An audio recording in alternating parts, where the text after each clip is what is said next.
B'siyata d'Ishmaya, nous commençons Masechet Makot, Daf Bet, premier Daf de la Masechet Makot, les coups, puisque nous verrons le dinim lorsque le Beddin doit frapper un homme qui a transgressé un lave de la Torah. Mais le début de la Masechet commence par la Sugya, la fameuse Sugya des Edim Zomimim, c'est-à-dire des faux témoins, une paracha marquée dans la Torah lorsque deux témoins viennent témoigner contre Réhouven, pour exemple, viennent témoigner contre Réhouven en disant que Réhouven a tué Shimon. Si ensuite deux autres témoins viennent dire comment pouvez-vous témoigner que Réhouven a tué ce jour-là, puisque ce jour-là vous étiez avec nous ailleurs, les premiers témoins deviennent Zomimim. Zomem milachon zamam, ce qu'il a voulu faire à son prochain. Et la Torah nous dit Masitemlo kasher zamam lasot lachi, vous lui ferez au groupe de témoins, aux deux témoins, ce qu'il a voulu faire à son frère. C'est-à-dire que la sentence du Beddin, lorsque le Beddin avait condamné Réhouven à mort puisqu'il avait tué Shimon, cette sentence sera appliquée, sera donnée aux Edim Zomimim, et c'est les Edim Zomimim qu'on va tuer à la place de Réhouven. Donc la première Mishnah commence, et le premier Pérek nous parle des Edim Zomimim, le deuxième Pérek, nous étudierons la Sugya de Galout, d'un homme qui a tué sans faire exprès, et c'est au dit du troisième Pérek qu'on rentrera plus dans les détails de Elohen Alokim, voici ceux qui recevront Malkout, et nous verrons à la fin de la Masechet comment on donnait Malkout à celui qui devait recevoir ses coups par le Beddin. Donc la Mishnah commence par un din Ketzad Edim Nasin Zomimim, comment les témoins deviennent Zomimim. Mais comme nous allons le voir dans la Gemara, la Mishnah ne répond pas immédiatement à cette question, puisque la Mishnah va nous prendre des exemples où on ne pourra pas appliquer ce que les témoins ont voulu faire, ce qu'ils ont voulu affliger à ce Réhouven, à ce Ploni, à ce Intel, on ne pourra pas leur appliquer à eux-mêmes, mais on leur donnera Malkout, des coups. Pour cela aussi que la première Mishnah de Makot commence par ce din-là où il n'y a pas de possibilité de Kasher Zama, mais on leur donnera Malkout, des coups. Donc le Tana de la Mishnah commence par un din, donc nous verrons dans la Gemara exactement sur quoi se base le Tana, quel était son départ, puisque le Tana commence maintenant comment Aedim Nasim Zomimim. C'est une Mishnah que nous verrons plus loin, comment un homme devient Zomimim, comment les témoins deviennent Zomimim, si deux autres témoins viennent dire par la suite comment avez-vous pu témoigner, vous étiez avec nous à tel endroit. Ici la Mishnah nous dit Meidim Anu Beishploni. Deux témoins viennent témoigner, viennent dire nous témoignons Beishploni de un tel, Shu ben Grusha ou ben Chalutza, que lui, qui est Cohen, est en vérité le fils d'une divorcée. Son père Cohen s'est marié avec une divorcée. Quel est le din d'un Cohen qui s'est marié avec une divorcée? L'enfant est halal. Halal, c'est-à-dire il perd son droit d'être Cohen, son droit de Keuna. Il ne pourra pas manger de la terouma, il ne pourra pas servir au Beth Amikdash, il ne pourra pas donc, monter à la Torah en tant que Cohen, faire Birkat Kohanim. Ou ben Chalutza, si la mère a fait Chalitza, c'est-à-dire que si le mari de cette femme était décédé sans laisser d'enfant, et que le frère n'a pas fait Yiboum, il a préféré faire Chalitza, c'est-à-dire ne pas l'épouser, et on fait cette procédure de Chalitza où la femme l'a déchaussée, elle prend le statut de Chalutza, et elle est interdite à un Kohen, c'est un din Midei Rabbanan. Si le père, donc le Kohen, n'a pas suivi cette halakha et s'est marié avec cette femme qui était Chalutza, et qu'il a eu ensuite un enfant, l'enfant n'a pas le statut du Kohen. Il est Kohen Halal. Donc lorsque deux témoins viennent dire nous témoignons qu'un tel est le fils d'une Grusha, c'est-à-dire que nous avons vu que sa mère a divorcé devant nous avant que lui ne naisse. Et qu'en fin de compte, il s'avère que ces témoins sont des Edim Zomimim, ils ont menti. On ne va pas dire que Yahasezé, on va rendre ces témoins, c'est le groupe des témoins Ben Grusha Ben Chalutza, c'est-à-dire si eux-mêmes sont des Kohanim, on va dire bien vous allez avoir le statut de Ben Grusha Ben Chalutza, vous perdez votre statut de Kohen, puisqu'on doit accomplir le din de Kasher Zamam, on le fera comme ils ont voulu faire. Eh bien non, un homme rimiase Ben Grusha Ben Chalutza Tartav à sa place, comme nous le verrons dans la Gemara, El Aloke Arbaïme, ils recevront les coups 40, qui sont 39, comme nous verrons dans la Gemara, en termes de 40, puisque dans la Torah c'est marqué Arbaïm, la Gemara nous explique par une rachat des Chamim que c'est 39. Un autre cas, Nous témoignons sur un tel qu'il a tué sans faire exprès. Et le din d'un homme qui a tué sans faire exprès, il doit partir en exil, en ville de refuge. On ne va pas dire que celui qui a témoigné contre lui, s'il est devenu zomem, c'est lui qui partira en ville de refuge à sa place, mais ils recevront les témoins, les coups, les arbaïm, les 40 coups et les 39 coups.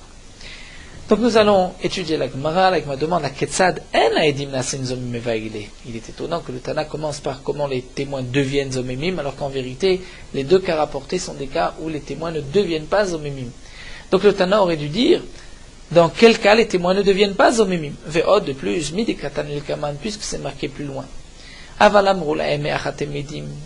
Dire lorsque la Mishnah par la suite nous explique comment les témoins deviennent zomimim, lorsqu'on leur dit comment pouvez-vous témoigner, puisque ce jour-là, atem, vous-même, heitem imanubim komploni, vous étiez avec nous ailleurs. Areilu zomimim, à ce moment-là, les premiers témoins deviennent zomimim. Et comme la Mishnah le dit là-bas, si les témoins, les deuxièmes viennent dire, mais comment pouvez-vous témoigner sur Réhouven? Vous dites que Réhouven a tué Shimon, mais Réhouven, ce jour-là, était avec nous ailleurs. Là, les premiers témoins ne sont pas zomimim, puisque c'est très vétré. C'est-à-dire, les deux premiers disent, il était là-bas, on l'a vu. Les seconds disent, non, il n'était pas là-bas. Là, les témoins ne sont pas zomimim. Il y a une hachasha, ils se contredisent. Mais lorsque les deuxièmes viennent dire, vous étiez avec nous, c'est-à-dire, ils viennent les accuser, c'est là que les premiers deviennent zomimim. Donc, la question de la Gemara, c'est que, la deuxième question, c'est que c'est là-bas que c'est marqué. Là-bas, le din des zomimim est marqué dans cette Mishnah. Il n'est pas marqué dans notre Mishnah. Donc comment le Tana commence ici, comment les témoins deviennent zomimim, c'est marqué un peu plus loin. Alors la Gemara répond Tana hatam kai. En vérité le Tana se trouve là-bas, c'est-à-dire il terminait Masechet Sanhedrin, après Sanhedrin il y a Makot. Et à la fin de Masechet Sanhedrin, la fin du Perek Elohen Anechnakim, qui est la fin de Sanhedrin, bien qu'il y ait le Perek Chelek, mais c'est des Agadot, le Tana a vu, il avait enseigné, lui-même avait écrit que Kol azomimim magdimim leotamita. Lorsqu'on parlait des dignes de la fille d'un Kohen, que nous l'avons vu, qui a commis un znout, un adultère, elle va être brûlée. C'est le digne de Bat Kohen. Mais celui qui a fauté avec elle ne va pas être brûlé. Il va avoir une autre mita, il va être étranglé. Comme tout homme qui commet un adultère, toute femme qui commet un adultère. Et aussi, chayivet mita par chenek, on va les étrangler. Mais la fille d'un Kohen a un din particulier, elle a le din de srefa, il faudra la brûler. Lorsque deux témoins sont venus témoigner contre la fille d'un Kohen, disant qu'elle a commis un adultère, d'un côté, ils ont voulu, elle, la condamner à mort en la brûlant. Et celui qui a fauté avec elle, ils ont voulu le condamner à mort, bechenek, que le Bedin va l'étrangler. Si ces deux témoins sont devenus zomimim, qu'est-ce qu'on appliquera? Qu'est-ce qu'on leur fera? Comment va-t-on les tuer? Et la Mishnah nous dit là-bas, Kol azomimim magdim lotamita. Lorsque deux témoins deviennent zomimim, ils prennent toujours la mort de ceux sur qui ils ont voulu témoigner. Ils ont voulu témoigner qu'un tel est chayev skila, ils ont skila, srefa, srefa, hereg, hereg, chenek, chenek, chutz, mizomme bat kohen boela. À l'exception des edim zomim qui ont témoigné contre la fille d'un Kohen et contre celui qui a fauté avec elle. Chez en magdimim lotamita. Où là, en magdimim, ils n'auront pas la même mort que la fille du Kohen, et la limita est une autre mort, la mort du Boel, de celui qui a fauté avec elle, c'est-à-dire Bechenek. Et on l'apprend d'un pasouk. Rashi nous dit, étant donné que c'est marqué dans le pasouk, Hi, Ba'esh Tisaref, et avi Hi Mechalelet, on apprend Hi Bisrefa, mais le Boel n'est pas Bisrefa et Bechenek. Et donc, les omimim vont recevoir la mort de cet homme-là et pas de cette femme. Pourquoi? Parce que c'est marqué dans la Torah, Vastemno Kasher Zamam Lasot Le'achiv, comme il a voulu faire à son frère. Et de là, les Chamim ont été médaillés, puisque c'est marqué Le'achiv et lo Le'achoto. Et la Torah vient exclure ce cas-là. Donc ici, le Tana poursuit la suite de cette Mishnah. En général, les Edim Zomim reçoivent toujours la peine de mort, ce qu'ils ont voulu infliger aux condamnés. C'est ce que eux recevront. À l'exception de Zomme Bat Kohen, ou En Magdimim Lotamita. Eux ne vont pas être tués, Bisrefa comme elle, mais comme le Boel. Et donc le Tana poursuit, nous dit, il y a encore d'autres témoins qui sont zomemim, mais à qui on n'appliquera pas du tout le din de Hazama, c'est-à-dire on ne va pas faire ce qu'ils ont voulu faire. Encore pour Zomé Bat Kohen, ils ont voulu condamner aussi le Boel. Mais là, ils ont voulu condamner cet homme-là en le rendant halal, mais eux ne deviendront pas halal. Donc, on ne leur appliquera pas le din Hazama, et la Malkut Arbaim, on leur donnera juste les Malkut Arbaim. Ketzad. Et donc le Tana nous dit, lorsqu'on témoigne qu'un tel, fils d'une divorcée, d'une Chalutza, il est halal, on ne dira pas que eux deviendront Ben Boucha Ben Chalutza à sa place, et la Loket Arbaim, mais les témoins recevront les Malkut, les 40. Maintenant, Anémilé demande l'Agma d'où est-ce qu'on sait, et pourquoi après tout ils ne vont pas recevoir ce qu'ils ont voulu faire, pourquoi on ne leur appliquera pas la même sentence. Amara Bishua ben Levi, puisque dans Makra, la Torah dit Vasitem lo kasher zamam. La Torah dit, vous lui ferez à lui, on parle toujours d'un groupe de témoins, 2 témoins. Vasitem lo, au singulier, puisqu'il s'agit de 2 témoins, un seul témoin n'est pas suffisant pour condamner. Donc on lui fera kasher zamam, ce qu'il a voulu lui faire. Mais à qui on fera? À lui. Lo velo lezaro. Là, la Torah nous dit, lorsque tu vas donner la même peine aux Edim Zomemim, fais attention de ne punir que les Edim Zomemim et pas leur descendance. Et donc si on va dire que les Edim Zomemim deviennent Chalalim, Ben Grusha ou Ben Chalutza, vont avoir le même statut que Ben Grusha ou Ben Chalutza, c'est aussi la descendance, leur descendance qui deviendra Chalalim. Et la Torah dit que ce n'est que à eux, pas leur descendance. Alors dit l'Agma, c'est ainsi. On devrait rendre juste les Edim Zomemim, juste eux, on devrait leur appliquer le din de Ben Grusha ou Ben Chalutza, mais pas à leur descendance. La Gemara dit c'est impossible, puisque la Torah dit vous lui ferez ce qu'il a voulu faire. Bainan kasher zamam la asad veleka. Lui, le témoin, les 2 témoins, lorsqu'ils ont témoigné contre cet homme-là en disant qu'il est halal, ils ont voulu condamner lui et sa descendance. Que sa descendance soit aussi halal. Donc lorsqu'on va appliquer la même peine aux Edim Zomemim, si on pouvait leur appliquer la même peine, il aurait fallu les rendre eux halalim et leur descendance. Et leur descendance, on ne peut pas, puisque c'est marqué Vasitem lo à eux et pas à leurs enfants. Donc, puisqu'on ne peut pas appliquer le kasher zamam, c'est pour cela que, dans ce cas-là, on leur donnera des coups, nous verrons d'où est-ce que nous apprenons le din de Malkout, mais on ne leur donnera pas le din de Ben Grusha ou Ben Chalutza. Barpada lui donne une autre explication. Il dit c'est un kalvachomé. Si déjà, celui qui est mechalel, c'est-à-dire un Kohen qui épouse une divorcée, il est mechalel, il rend sa descendance halalim. Mais pourtant, lui, enomit halal. Lui n'est pas halal. Il restera Kohen. S'il divorce cette femme, il pourra servir au Beth Amikdash. Donc celui qui est mechalel ne devient pas halal. Abba le chalel velo chilel et dim zomemim qui eux ont voulu rendre halal cet homme-là et n'ont pas réussi. Et nous dit shelo itchalel, n'est-ce pas plus forte raison qu'eux aussi, on ne les rendra pas zomemim. On ne les rendra pas dans ce cas-là zomemim, c'est-à-dire on ne leur appliquera pas le din de halalim. Mais alors, Matkifla Ravina demande, si tu, Edan, tu fais un tel kalvachomer, alors imken batal ta Torah tedim zomemim, tu as ainsi annulé tout le principe des Edim Zomemim. Puisque nous savons que dans les Edim Zomemim, lorsque 2 témoins sont venus dire Réhouven a transgressé Shabbat, si le Bédin a condamné Réhouven à mort, et que le Bédin a tué Réhouven, l'a lapidé, et qu'ensuite les témoins sont devenus Zomemim, on ne tuera pas les témoins. Puisque on apprend du Pasuk, Vasitemlo Kasher Zaman, vous lui ferez ce qu'il a voulu faire et non pas ce qu'il a fait. Si à cause de son témoignage, on a tué ce Réhouven, on ne tuera pas les Edim Zomemim. Dans quel cas on tuera les Edim Zomemim? Si le Bédin a prononcé la sentence, Réhouven, tu dois être lapidé parce que tu as transgressé Shabbat, et qu'en fin de compte, il s'avère que les témoins sont des Edim Zomemim, c'est là que ces Edim-là, on va les tuer. Donc nous dit Ravina, d'après ta logique, ton calvaromer, tu vas dire aussi, Oumas, auquel est l'oniskal, si déjà les témoins qui, à cause d'eux, ont lapidé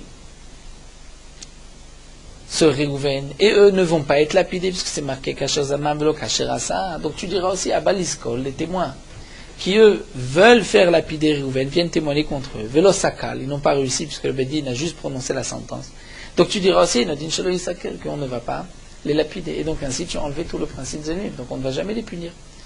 Puisque tu dis, s'ils sont arrivés au bout de leur témoignage, c'est-à-dire on a tué Rouven, on ne les tue pas. Donc à plus forte raison, s'ils ne sont pas arrivés, qu'on ne va pas les tuer. Pourtant la Torah dit qu'on va les tuer. Donc Ela mechaverta klishnan mikara. Donc ce qui est juste en vérité, c'est la première réponse et pas la deuxième.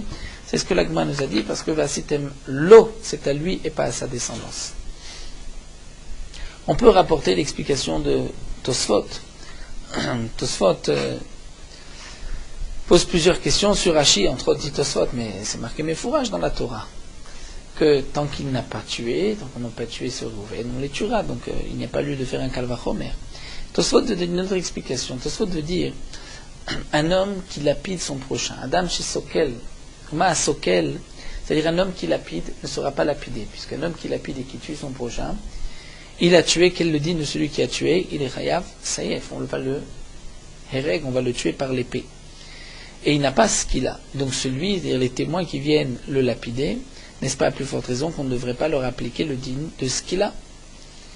Donc on n'a pas complètement annulé le principe d'Astem Kacher Zamam, puisque lorsque ce n'est pas ce qu'il a sur une autre mita, là c'est vrai qu'on n'a pas ce calvachomer. Mais dans la ce qu'il a, l'Agma a posé la question, mais peut-être que donc on ne pourrait pas appliquer le din de din zomimim dans ce cas-là. Donc puisqu'on voit qu'on l'applique, c'est que la réponse de Bar Pada n'est pas suffisante, et donc on revient à la première réponse. Donc là nous avons vu que lorsque deux témoins sont venus dire Rouven est le fils d'une divorcée, et donc c'est un Kohen Halal, à eux, s'ils sont zomimim, on ne pourra pas les rendre halal, mais on leur donnera des coups.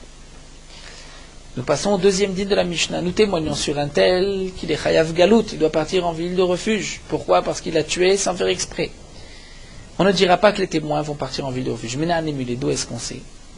La Gemara nous dit, Amar Resh Lakish nous enseigne, la Torah dit, Hu yanu selachat et harim. Celui qui a tué, c'est lui qui se sauvera dans une des villes. Hu velo zomemim. Lui, mais pas les zomemim. Les edim zomemim ne vont pas, eux,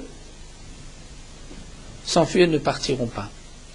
Donc la Torah précise ici, puisque c'est marqué le Hu, c'est seulement celui qui a tué et pas les edim zomemim. Rabbi Yochanan lui dit un kalvachomer. Lui, s'il accomplit un maaseh bemezid, c'est-à-dire celui qui tue volontairement, il ne va pas en ville de refuge. Même lorsqu'il n'est pas tué par le Beddin, il n'y avait pas de hatra, il ne part pas en ville de refuge. Donc, eux qui n'ont pas fait d'action bemezid. Alors Rashi explique, eux n'ont pas fait d'action, ils ont juste parlé. Ce n'était pas Beshogeg, c'était volontaire bemezid. Donc Enodin chez le Yiglo, n'est-ce pas à plus forte raison qu'eux ne partiront pas en ville de refuge. Donc Rabbi Yochanan dit, par une logique de la plus forte raison, si on témoigne sur Rouven, mais si Rouven avait tué volontairement, il ne serait pas parti en ville de refuge. Donc eux, les témoins, qui ont aussi témoigné volontairement, qui n'ont pas agi, qui ont juste parlé, n'est-ce pas à plus forte raison, qu'ils ne partiront pas en ville de refuge. Et la Gemara dit, Veinotenet, au contraire. Si on suit cette logique de Rabbi Yochanan, on devrait dire le contraire.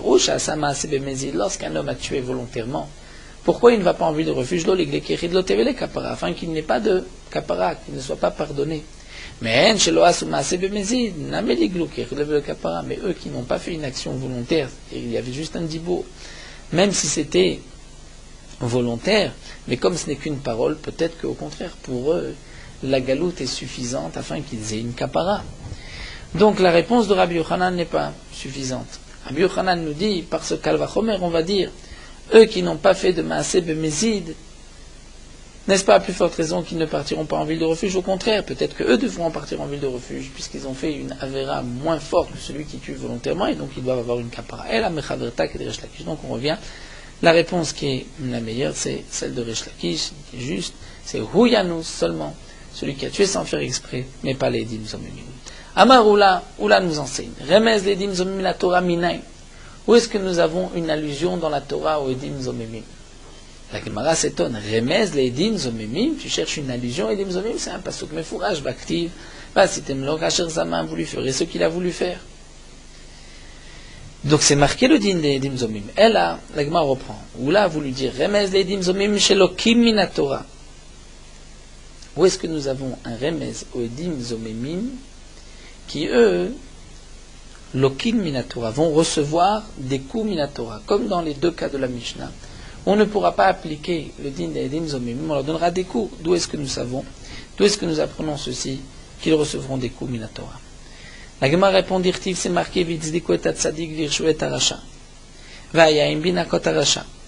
Dans le pasuk, c'est marqué, vitzdiku et atzadik virshu et arasha. C'est-à-dire que le beddin va, vitzdiku, on va dire, acquitter le tzadik, virshu et arasha, et condamner le racha.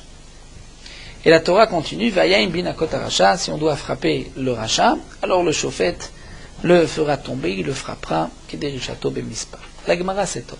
Mishum vitzidiku et atzadik virshu et arasha, Vayayim binakot aracha, dire parce que on a acquitté le tzadik, le qui, et on a condamné le coupable. C'est pour cela que binakot aracha, il y a des coups. Rashi explique la question. Et pourquoi on mentionne ici qu'on a acquitté le tzadik? Est-ce que chaque fois qu'on acquitte un tzaddik, c'est toujours, ça se termine par malkout, ou la Torah dit, c'est que tzaddik, alors il y a malkout. Donc puisque ce pasouk, mans vitzik ou et tzaddik, je suis d'Oresh que edim shirshu et tzaddik. En vérité, le pasouk vient nous parler du cas suivant. Deux témoins sont venus, ont menti, et ont voulu rendre rachat un tzaddik. Ils ont dit cet homme-là a transgressé, a fait, a tué, ou dans notre cas, ils ont dit, cet homme-là est un ben grusha ou ben chalutza. Donc ils l'ont rendu rachat le tzaddik. Ensuite, à Toedi Machrine, deux autres témoins sont venus. Et donc là, on comprend le pasuk vitzdeko et tzaddik, c'est-à-dire ils ont acquitté le tzaddik, c'est-à-dire celui qui était tzaddik au début et qui a été accusé à cause de ses faux témoins, les deuxièmes témoins, en accusant les premiers témoins, vont ainsi acquitter le tzaddik, les mikara qui étaient au départ tzaddik, et ils vont rendre les deuxièmes Rechaim. Et donc, dit la Torah, dans ce cas-là, ils recevront des coups. C'est-à-dire, si on ne peut pas appliquer le din de Hazama, alors on leur donnera des coups. Donc, comme Ede Ben Gosha au Galout, comme nous l'avons vu. Donc, on voit d'ici qu'il y a des coups dans ces cas-là. Petit Pokle Milotane demande la Gemara pourquoi on n'apprend pas du pasuk Lotane, où la Torah interdit de témoigner à faux. Donc, tout celui qui témoigne à faux a transgressé un lave, reçoit des coups. Là, je me réponds, puisque témoigner est une transgression, témoigner à faux, une transgression d'un lave sans action. Parce qu'un homme transgresse un lave sans action, il n'y a pas de malkout.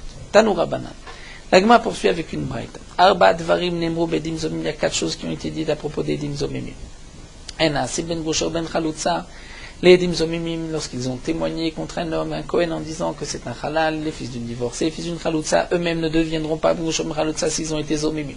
Comme nous l'avons vu dans la Mishnah, ben golim larim miklat, ils ne partiront pas en ville de refuge s'ils ont témoigné qu'un tel a tué sans faire exprès, ce n'est pas vrai. Ven meshalmim et kofer, ils ne payeront pas le kofer s'ils témoignent que ce taureau a tué déjà 3 hommes et que donc le propriétaire doit payer le kofer à la 4e fois. Eux, si ce n'est pas vrai, les témoins ne payeront pas le kofer. Venim karim be'evedivri. S'ils ont témoigné qu'un tel a volé, et lui n'avait pas de quoi payer, donc le Bedin avait dit il va être vendu en tant qu'esclave juif. Et il s'avère que les témoins sont edim zomemim, eux on ne les vendra pas. Mishum Rabbi Akiva amrou afen mishan me'api atzman. Au nom de Rabbi Akiva, on a dit aussi qu'eux ne payeront pas sur leur témoignage. C'est-à-dire s'ils sont devenus zomemim dans un Bedin, et que le Baal-Din n'a pas eu le temps, eux, de les condamner, de les faire appeler au Beddin, et que le Beddin prononce la sentence sur eux, et qu'ils ont été dans un autre Beddin, ils ont avoué, ils ont dit, nous avons menti, témoigné, nous sommes devenus eux-mêmes dans un autre Beddin, eh bien, ils ne payeront pas, étant donné qu'on ne les a pas condamnés, eux, dans le premier Beddin. La Gemara va nous expliquer, ils ne deviendront pas eux, comme nous avons dit, va sitemlo à eux, et pas leurs enfants. Comme nous avons dit, ils ne partiront pas en vue de refuge. La Torah dit Rouyanous, c'est celui qui a tué et pas les dinzomim. Pourquoi? Parce que le Tana de cette Braïta pense que le kofer est une kapara. C'est-à-dire c'est un pardon lorsque le taureau d'un homme a tué 3 hommes, il est moide, il tue un 4e, il doit payer un kofer, c'est une kapara. Et eux ne méritent pas, ne doivent pas avoir de kapara. Donc on peut dire, ils ne méritent pas de kapara, mais Rashi explique, eux ne sont pas les kapara puisque leur taureau n'a pas tué. Alors la Gemara développe, Man Tana Kufra kapara, qui est le Tana qui pense que le kofer est une kapara, c'est-à-dire cet argent que doit payer le propriétaire du taureau. Amar Afrizda, c'est Rabbi Ishmael benosh Rabbi Yochanan berokai. De Tanya, nous avons une braïta. Venatan pidyon nafsho. La Torah dit que lorsque le taureau d'un homme a tué 3 fois et qu'il est mort de la 4e fois, il payera Venatan pidyon nafsha, le rachat de son âme. Nous avons une marloquette. Deme Nizak. Tanagama pense que c'est le prix du Nizak, de l'homme qui est mort. On va l'évaluer, c'est ce que le propriétaire du taureau doit payer. Rabbi Ishmael benosh Rabbi Yochanan berokai dit non, Deme Mazik. C'est le prix du propriétaire du taureau. Donc, Maïlav dit l'agma, n'est-ce pas, quelle la marloquette, c'est le prix de celui qui est mort ou de celui qui a endommagé. Propriétaire du taureau. Ma, ça va koufra mamona. L'un pense que le kofer, c'est mamon. Ton taureau a tué un homme, tu payes le prix de cet homme. Ma, ça va koufra kapara. L'autre pense non. Le kofer, c'est une kapara. Donc, c'est une kapara sur ton âme. Puisque tu as laissé ton taureau tuer déjà 3 fois. Tu es chayav mita. Donc, la Torah te donne la possibilité de te racheter en payant le prix de ton âme. Donc voici que Rabbi Yochanan Beroka pense, Rabbi Ishmael, le fils de Rabbi Yochanan Beroka pense que le kofer est une kapara. Maraf Papa n'a pas dit non. Alors, découlé alma kufra kapara, on peut dire que d'après tout le monde, le kofer c'est une kapara. Donc on comprend celui qui dit Bédé Mazik, mais celui qui dit Bédé Nizak. Savar l'un pense Bédé Nizak Shaiminat. C'est vrai que tu dois apporter une kapara, mais la Torah a dit c'est quoi ta kapara? C'est de payer le prix de celui qui est mort. Omar Savar l'autre pense non, Bédé Mazik Shaiminat. C'est quoi la kapara? C'est de payer le prix de ta personne. La Gemara continue, Maïtamaïu des Rabbanan, quelle est la raison des Chachamim qui disent que c'est le prix du Nizak, de celui qui a été endommagé? Parce que les Chachamim ont cette dracha, Nemarachata lemata, Nemarachata lemala. C'est marqué dans la Torah une fois Achata, c'est-à-dire Kacher, Yashit, Alav. Une fois c'est marqué Achata lemata dans le Kofer, Im Kofer Yushat Alav, Nemarachata lemala à propos d'une femme enceinte, un homme a poussé, a fait tomber ses vladot, nous connaissons le din, que celui qui l'a poussé doit payer le prix des enfants, Kacher Yashit Alav Balaïcha, comme va lui imposer le mari de cette femme. Donc c'est marqué 2 fois Hachata. Hachata ici, Hachata là-bas. Mal et l'an Bedenizak, Afkan Bedenizak, de la même manière que là-bas dans les Mevladot, on paye le prix des enfants qui sont morts. La femme était enceinte, elle a perdu ses enfants, on va évaluer, donc on va les payer. Afkan Bedenizak, on doit payer le prix de celui qui est mort. Et c'est ainsi que le propriétaire du taureau aura une kapara. Rabbi Ishmael dit non, Venatan pidyon nafsho ktiv, c'est marqué pidyon nafsho, le rachat de son âme. Donc c'est le prix du mazik propriétaire du taureau.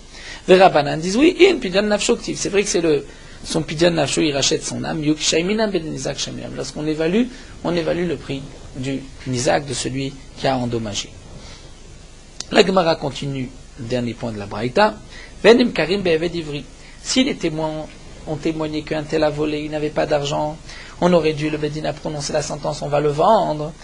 Et il s'avère qu'ils sont Edim Zomemim, eux on ne les vendra pas. Ça va Ravamnuna les mêmes. Ravamnuna pensait dire, Ravamnuna dit, dans quel cas on ne les vendra pas? Si lui, celui sur qui ils avaient témoigné sur Reuven qu'il avait volé. Donc si Reuven a de l'argent, des migots, des golonis d'avan, puisque Reuven on n'allait pas le vendre, il devait payer, alors il nous n'a melomis d'avnou. Eux aussi ne seront pas vendus. Mais si lui, ce Reuven, n'avait pas d'argent, et donc le Bédin a dit, Reuven, tu es condamné, on va te vendre en tant que Védivri pour que tu puisses payer ce que tu as volé, eh bien, même si eux, les témoins, ont de l'argent, nous, on les vendra. Pourquoi? Puisqu'ils ont voulu qu'on le vende, on les vendra. Ça, c'est ce que pensait au début Ravamnuna. Amalé Rabba lui dit non, eux, les témoins peuvent dire pourquoi vous voulez nous vendre à nous. Ianat, si toi tu avais de l'argent, on ne t'aurait pas vendu. Donc, Ananame, on ne va pas nous vendre, Mizavina, puisque nous avons de l'argent. Alors, Ravamnuna reprend et dit effectivement, ça va Ravamnuna, les mémoires au début, Ravamnuna pensait dire ainsi. Dans quel cas on ne vendra pas les témoins si Réhouven, sur qui ils ont témoigné, avait de l'argent, donc de manière on ne devait pas le vendre, donc eux aussi on ne les vendra pas. Ou bien Oledidou, ou si eux ont de l'argent, même si lui n'en avait pas, on ne les vendra pas, puisque eux peuvent dire, mais nous avons de l'argent. Mais Ravamnuna a pensé que si ni Reuven avait de l'argent, donc on avait prononcé la sentence, Reuven doit te vendre, et eux n'ont pas d'argent pour payer ce que Reuven aurait dû payer, donc là on les vendra. Et Amarle Rava dit non. Nous avons un pasuk, la Torah dit qu'un homme qui a volé sera vendu bignevato parce qu'il a volé, c'est-à-dire par son vol, velo bezammo, et pas parce qu'il a été edzomem. Donc dans ce cas-là, il ne sera pas vendu. Donc dans tous les cas, les edim zomim ne seront pas vendus. Il nous reste à expliquer de la Braïta ce que nous a dit Rabbi Akiva et Meshalmim al piatzman, que les edim zomemim ne vont pas payer de leur propre témoignage. Maïtama de Rabbi Akiva. Quelle est la raison de Rabbi Akiva? La Gemara répond Knasaou. C'est un Knas. Donc dans le cas où deux témoins sont venus témoigner contre Rouven, disant Rouven doit de l'argent à Shimon. Donc on a voulu condamner Rouven à payer de l'argent. Ensuite, les Edim sont devenus Zomim, deux autres témoins sont venus dire comment vous pouvez témoigner, vous étiez avec nous. Donc ces témoins, on n'a pas eu le temps de leur appliquer, de leur infliger ce qu'ils ont voulu faire payer à Rouven, qu'ils se sont enfuis et ils ont été dans un autre Bédine, et ils ont avoué, nous sommes devenus Zomim dans le premier Bédine, ils ne payeront pas. Pourquoi? Parce que, nous dit la Gemara, Rabbi Akiva pense que le principe des Zomim c'est un knas, une amende. Les Edim Zomimim ont témoigné à faux, de leur faire payer ce qu'ils ont voulu faire, c'est une amende. Et un knas, nous avons un principe, un homme ne paye pas une amende lorsqu'il avoue, c'est le principe du kefel, lorsqu'il a volé, on trouve l'objet chez lui, il paye le double. S'il avoue, il ne paye pas. Arba vechamisha, s'il a égorgé la bête ou il l'a vendue. Et des autres knasot aussi. Amar Rabba et Rabba va apporter une preuve. Teda, que les dim zomim c'est un knas. Charelo asuma, sevener ragim, ils n'ont rien fait, pourtant on va les tuer. Et meshalmim, ils n'ont rien fait et on va leur faire payer. Donc tu vois qu'il n'y a pas ici de logique, c'est un knas, c'est une amende. Ils ont voulu le tuer, mais ils ne l'ont pas tué, pourquoi tu vas les tuer? Ils ont voulu le faire payer, il n'a pas payé, pourquoi tu vas les faire payer? Donc c'est un knas. Amar Rav Nachman dit une autre preuve que c'est un knas. Tu vois que Rouven n'a pas encore sorti d'argent. Les Dimzomim voulaient le faire payer, mais lui n'a pas sorti d'argent et pourtant c'est eux qu'on va faire payer. La Gemara reprend, qu'est-ce que Rav Nachman nous a dit? Que Mamon Biyad Be'alim Mishalmim, Maïnihu, qu'est-ce que cela signifie? C'est quoi ce Mamon Biyad Be'alim que nous a dit Rav Nachman? N'est-ce pas, dès lors, Asuma Aseh, c'est-à-dire que les Dimzomim n'ont rien fait encore, puisque Rouven n'a pas payé, il a juste eu un Gemardin. Donc en vérité, Rav Nachman répète la preuve de Rabba, Haïnou de Rabba.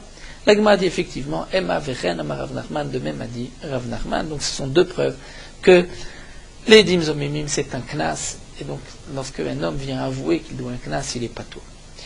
Donc nous avons commencé à Masechet, Sechet Makot et Dim Zomimim, avec deux cas effectivement où ils ne sont pas Zomimim, ils recevront Malkout.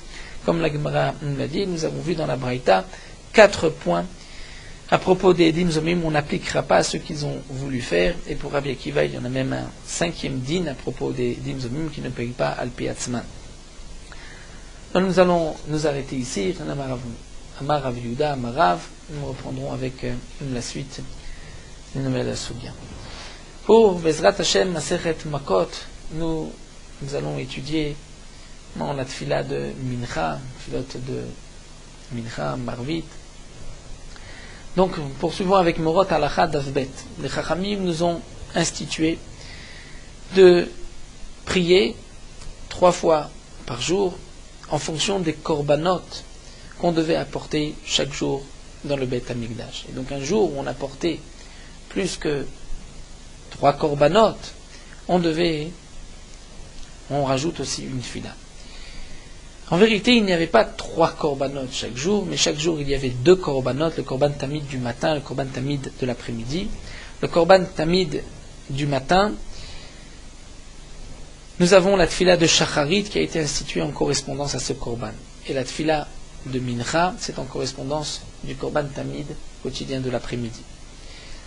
Les Chachamim ont institué qu'un homme doit prier aussi la nuit à Arvit, bien qu'il n'y a pas de korbanot la nuit, mais les Chachamim ont dit que les membres, les graisses des korbanot qu'on avait offerts, qu'on avait montés sur le misbéach le jour et qui n'avaient pas été consumés, on devait les laisser toute la nuit.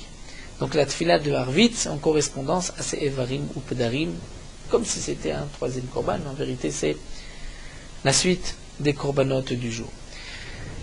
Donc chaque jour, nous prions 3 tfilotes, comme c'est marqué Erev, Aboker, Vetzaorai, Masicha, Ve'eme, Vaishmakoli, je vais parler, je vais prier.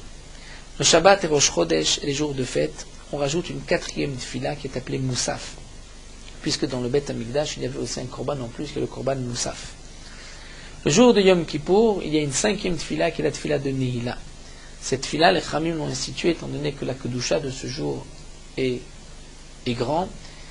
La Kedusha de ce jour, la sainteté de ce jour est grande.